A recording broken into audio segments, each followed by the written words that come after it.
This is a story about them, says the man on the radio, and you are concerned because this is not a story you were ever supposed to hear. Welcome to Night Vale.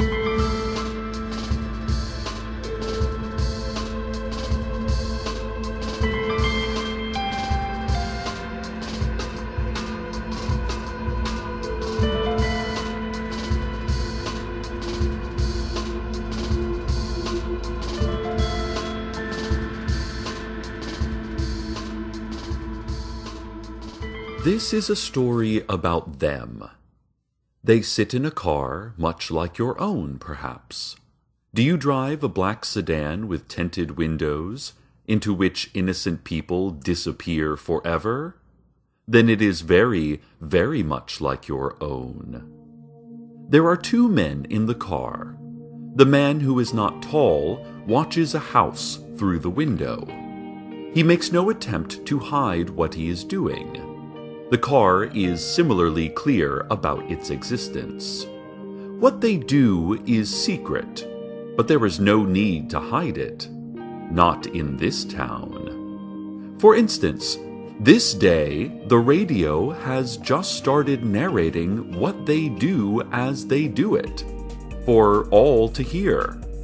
The man who is not tall glances down at the radio, not annoyed, or concerned, or afraid.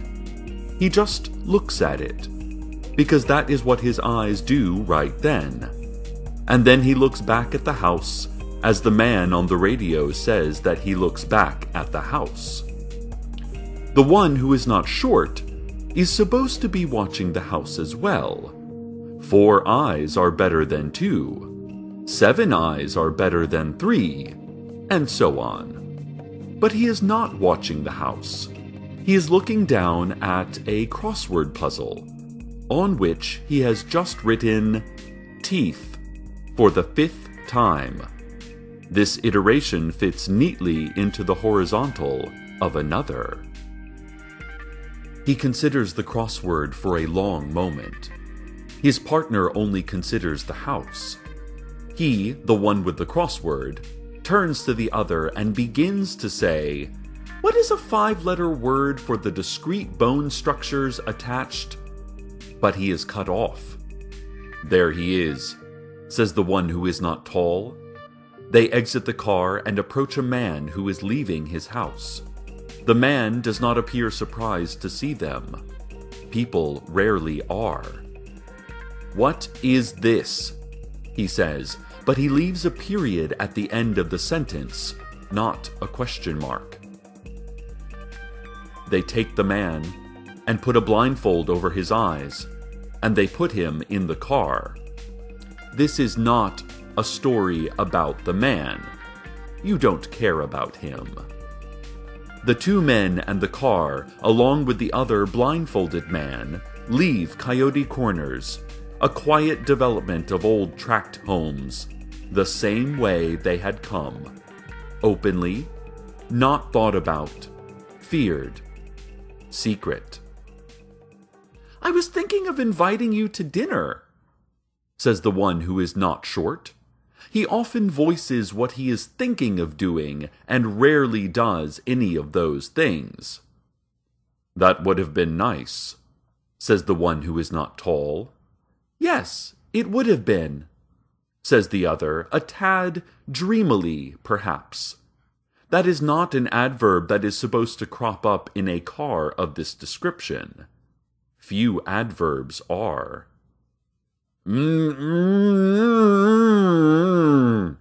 Says the man with the hood over his head. Forget him. This is a story about them.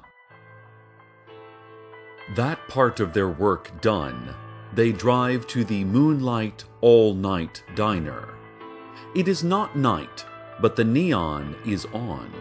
An insubstantial wisp of green in a larger insubstantial wisp of blue. They are narrated along by the radio, until the man who is not tall turns it off. In the parking lot, the man who is not short looks up. "Hey, what is that?" he says, indicating the clear nothing of the sky. "What is what?" says the other. "I saw something," he says, "for a moment, just there, for a moment." He points again. Again there is nothing. There couldn't have been less. "Oh, I'm sure it was," continues the man who is not short, but he does not say what he is sure it was.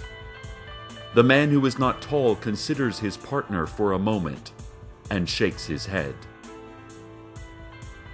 Inside the diner, inside a booth, after menus and waters, they dig into matching turkey clubs. The diner smells like rubber and bread. The man on the radio tells them this quietly, from staticky speakers set into a foam tile ceiling. "Read any good books lately?"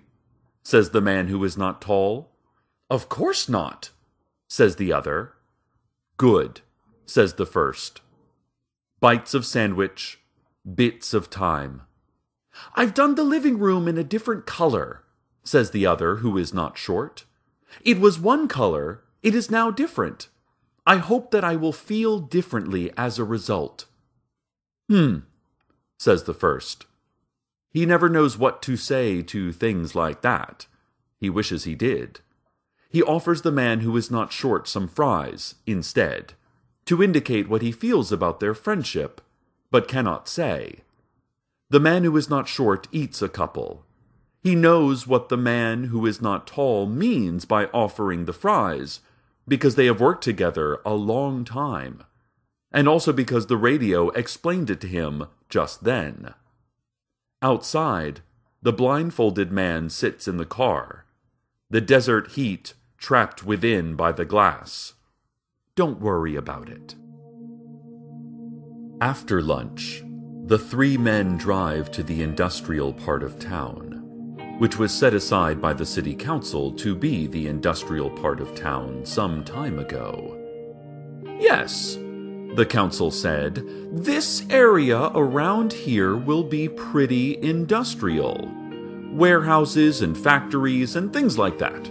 Some graffiti and chain link fences." They cut a ribbon that they were carrying with them. The council always carries a ribbon for that purpose. The car pulls into a warehouse. The radio is back on and still talking about them. The warehouse is cavernous and full of crates. Some of them tick, others do not. They form an angled hillscape of corners and flats, up and away in every direction. The warehouse smells like rotting wood and dryer sheets.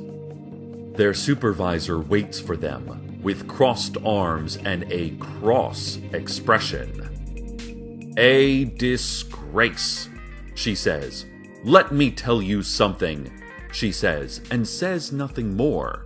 The two men indicate the blindfolded man in the back seat of the car. Ah, she says, waving vaguely at the blindfolded man. "Someone has to be to blame," she says, pointing at everything but herself. "It was very simple," she says. "We take buildings from the miniature city we discovered under the bowling alley. We put them in crates. We ship the crates out to various warehouses in the desert. And, as a result, our interests are furthered. It could not be more simple." The man who is not short is not paying attention. Something has caught his eye. It is so dark and distant what he sees.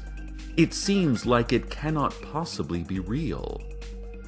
"Hey, look at that," he says, pointing at what he sees. The man who is not tall and their supervisor look where he is pointing. There is nothing but the ceiling of the warehouse, with some dust and light in between. "Very good," says the supervisor. "Yes, good," says the man who is not tall. They turn back to each other. "Oh, is it?" says the man who is not short. He squints up at what he sees. I was worried that it wasn't very good at all. Anyway, says the supervisor, now the city has declared war in revenge, although they haven't yet figured out it was us stealing the buildings.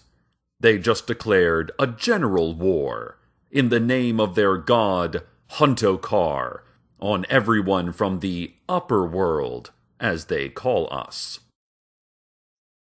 This war has been raging for almost a year now. People have died, yes, but listen. People die all the time, for all different kinds of reasons. I wouldn't worry if I were you. Hold on, says the supervisor. She mumbles instructions into a walkie-talkie, and a series of yes sirs and no sirs and hawk-shrieking sounds come in response. Sorry, she says when she is done. I didn't have to do that now. It wasn't urgent at all. I understand, says the man who is not tall. He understands the second most of the three people in the room. And then the voice on the radio coming from the car changes its story. They all notice. They are told by the radio that they are noticing before they notice, because that part of the narration happens before the story changes. Even the man on the radio does not know why he changes the story, or where this other story comes from. He does not always understand everything he does. Sometimes he does understand, but he hides it from you.